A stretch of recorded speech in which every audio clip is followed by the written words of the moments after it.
Aujourd'hui, nous allons voir une leçon qui s'intitule « Je sais repérer le dysfonctionnement d'un texte produit ». En fait, ça va essayer d'être dans la relecture et avoir des réflexes pour que justement le texte soit le mieux possible. Allez, on est parti. Premièrement, on va lire le texte à voix haute. En effet, de le lire à voix haute, ça va te permettre de vérifier que tu n'as pas oublié de lettres, voire des mots. Parce que quand on écrit vite, parfois, on a une tendance, peut-être ça peut arriver, à zapper un mot. Donc, on se relit à voix haute et comme ça, on est certain d'avoir mis tous les mots et toutes les lettres. En 2, on vérifie la ponctuation et les majuscules. Chaque phrase doit commencer par une majuscule. Et les phrases, aussi, chacune d'elles doit terminer par une ponctuation forte. Soit un point final, soit un point d'exclamation, un point d'interrogation ou des points de suspension. On n'oubliera pas non plus de mettre des majuscules pour les noms propres, comme les villes ou les noms ou les prénoms. Ensuite, en 3, on va vérifier l'orthographe. Là, on regardera qu'on a bien effectué les accords entre le sujet et le verbe. Le sujet s'accorde toujours avec le verbe. Attention, si je dis Karim et Fatou dansent, danse, je n'entends pas, mais Karim et Fatou, c'est à la troisième personne du pluriel. Danse s'écrit donc E-N-T. Et je fais attention aussi aux accords dans le groupe nominal. Si je dis une belle chaise, j'écris bien belle, B-E-2-L-E, mais si j'écris deux belles chaises, alors belle, B-E-2-L-E-S. Je fais attention à cela. Je regarde également les formes verbales, donc les conjugaisons que j'ai apprises à l'école.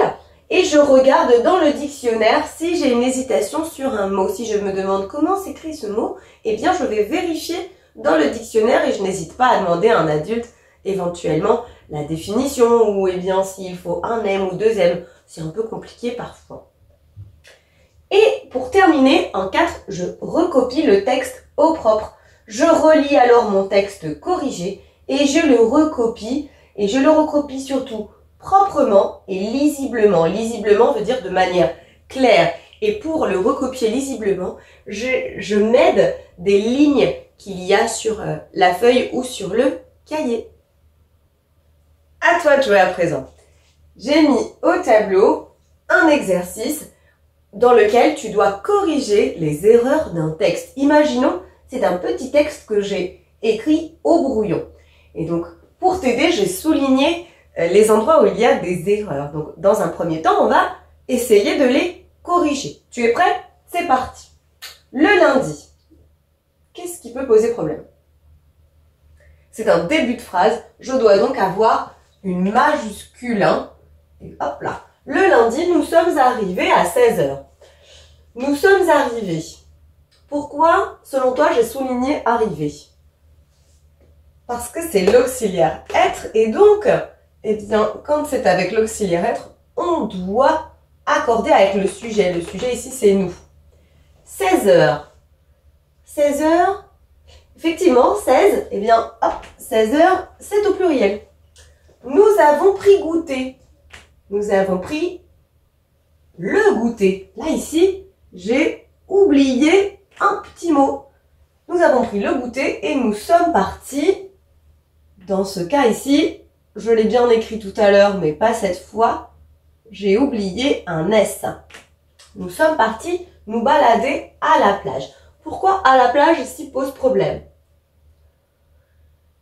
C'est l'histoire des homophones, le A avec accent ou le A sans accent. Pour faire la différence, j'essaye de remplacer avec avait. Si je peux dire avait, il n'y a pas d'accent. Alors, nous sommes partis nous balader avec la plage. Ça marche? Non.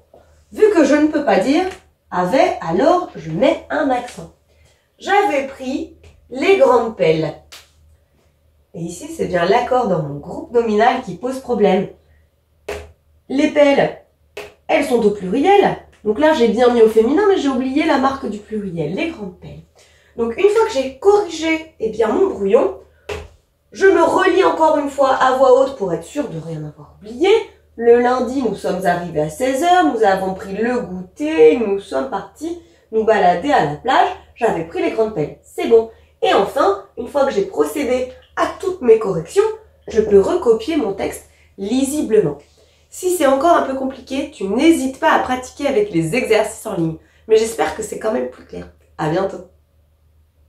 Maintenant que tu as tout compris, entraîne-toi en faisant les exercices ci-dessous.